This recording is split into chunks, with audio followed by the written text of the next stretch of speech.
This a month in your Secret Society kit, we've given you a little key fob to make, but we've been making these for ages. I was quite addicted to making these, but I've upped the ante and you're going to make one with a little bit of foundation piecing. And this relates to the quilt as well, because the quilt needs a little bit of foundation piecing in it. So I'll put those on for a second and I'll show you the little thing. You're going to do a little bit of flying geese like this. And foundation piecing, it just means stitching fabric onto a paper pattern. And what it gives you is very accurate results. You can even do a mariner's compass and you get beautiful results. It's a little bit tricky because you have to sort of tap your head and rub your tummy at the same time. But once you've got the hang of it, it's amazing. So I'm just going to quickly show you how to do these little flying geese on here. And it's the same principles for when you're making your quilt, putting your quilt blocks together. So first of all, it does waste a lot of fabric, so I'm using scraps, and you are going to be sewing from the wrong side. This is your wrong side, which appears to be your right side, but don't worry about that for a second. First of all, you're going to start off in the middle at number 1, and you're going to put a little red piece of fabric covering the whole of shape number 1 from behind. So you're going to do that. Now I've said for you to cut 2-inch strips, and I know that's a perfect size for you to be cutting. So I've hold it up to the light. I can see that it's covering the whole of number 1. And what I'm going to do now, this is my top tip. I'm going to fold between 1 and 2. So you just literally turn it over so you've got the fabric and fold between 1 and 2. Just do that for you. And what that does is gives you a little crease mark in the fabric. You can see the little crease mark, and that's a guideline for you to take your background strip and just place the raw edge, the short raw edge, to the crease line and then move it forward 1/4 inch. And then what you're going to do is turn it over and you're going to stitch on the line between 1 and 2. So hopefully with the written instructions and me telling you, seeing what I'm doing, you will be able to do this. And I do reduce my stitch length to just to 2, and that just makes it easier for the paper to be torn off at a later stage. So what you're going to do is you've drawn a little line here. You don't have to worry about your biases or your straighter grain at all here. Just ignore all of that. Just trim the seam allowances off. Pull this back, finger crease the seam and give it a little pin. And then what I do, at the same time as I'm doing that, I will cut that off. I've given you plenty of excess either side of the pattern, so that means that you can, if you cover the whole thing, you'll know that you're covering your flying geese. So you're going to do the same thing now. You're going to go to the right side, and you're going to fold between line. It's 1 and 3 now. There's a sequence to this. I put the numbers, and you don't have to follow the sequence. Well, you do have to follow the sequence, but you can do either side. It doesn't really matter with the flying geese. Then you've got your little crease line, and you're going to take your fabric right sides together to put the fabric to the crease line and move it forward. And then you're going to flip it over and you're going to stitch on that line between 1 and 3.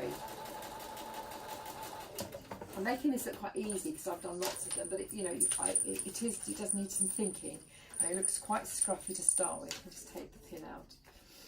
But once you get cracking, it's really good. So you're just going to trim that off. I'm going to put the fabric to one side, pin it again, pin it back, and I'm going to trim.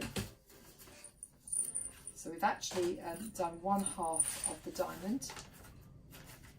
That's really gorgeous. I'm just going to put another little bit of red fabric on now to make the next geese. And again, I'm going to fold over between the 2 lines. This folding is the key in my opinion. So you've got a little fold guideline.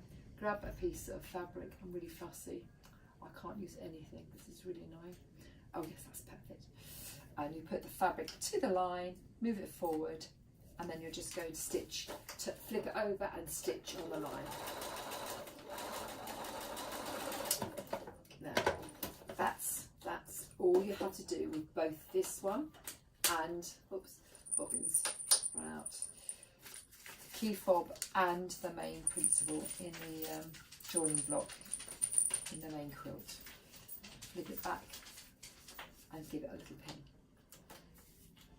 So On this side you're going to get your little flying geeses, on that side you're sewing, you're stitching on the line. Okay, and you continue doing that on that side from 1 up to 15, and then you can turn it over and do the other side 1 to 15, and that means you get the geese flying in different directions, and of course then that's what you're aiming for. It's really nice. So that's very lovely. You just continue with that. It'll look quite scruffy when you've made it, but in the middle of here you'll have those lovely little geese. So don't worry about the scruffiness. It takes some getting used to. That's fine. And what you're going to do then is you're going to cut out the pattern piece on the outside line.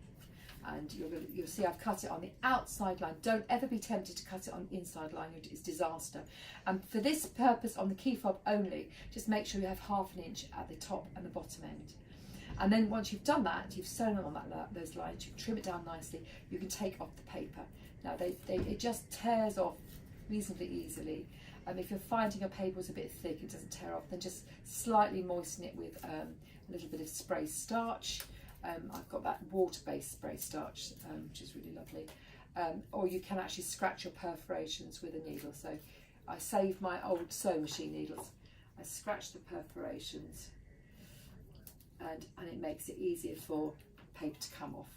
Okay. As I've said before, the advantages of having foundation piecing is that you get very accurate shapes without having to cut templates out. So it's really quite easy. Let me just get rid of this paper for you, and then I'm going to turn this inside out.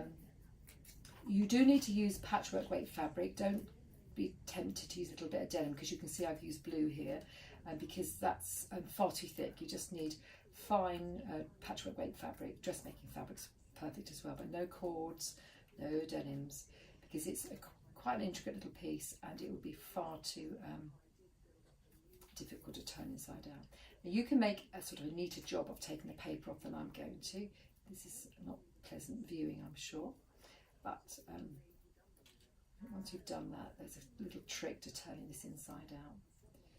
Right, it's looking good. One end of this I sewed across the end. I do tell that in the instructions. Do you see that? I've sewed across the end, and it's proud of the 1/4 inch, and it's a rough sewn just across the end. Because what I'm going to do to turn this inside out, it's called bagging out, I'm going to lick my fingers, tuck the end in, and then with a pair of, and I've got forceps here, but you could have used an old wooden stick, or I've got knitting needles and all sorts of wonderful things, but just roll your little key fob over the end of your scissors or forceps, whatever you've got. And because it's quite long, you might need to get your knitting needle in there. Excuse me, bending over. Obviously you don't put the sharp point in, otherwise it comes straight out the end. And that's a really great tip for turning things out, inside out, bagging them out. Right. So what you're going to do is just make sure, it doesn't matter about the end coming out, because that's going to be sealed inside your little key fob in a second. But what I do want to do is make sure that you press that really beautifully, really, really well, so that all your ends are out, all the sides are pressed out, so you can see all those lovely little flying geeses and all those lovely sharp points.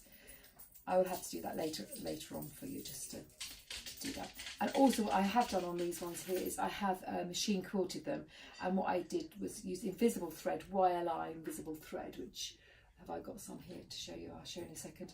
And I just go inside in the ditch so you can't see the stitching, otherwise the scale of it's a bit bulky, I thought. I did do it in red, but I do think the invisible thread's a little bit better. But you just stitch inside the flying geese, and that just holds them out flat. Okay, and then you need to get yourself, in your kit you'll have these, and they are just little keychains, little clasps that need squeezing together. Sometimes you can squeeze them together on your own, you don't have to use some pliers or anything, but I've got quite sore hands at the minute. And all you're going to do is fold this in half, once it's all pressed and looking lovely. Place the ends inside your key fob and squeeze that really tight. Now you can use any sorts of pliers. You've got flat nose pliers, but just be careful you don't damage the mark the little key fob end, because sometimes you can mark that. So these are round nose pliers, and you just squeeze it tight.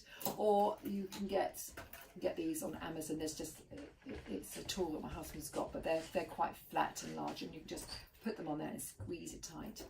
And then once you've squeezed it lovingly, just check that when you're squeezing it, all the ends go inside. Just get a little needle or pin and push the ends in, squeeze it tight, and there you are. You've got a lovely little key fob chain.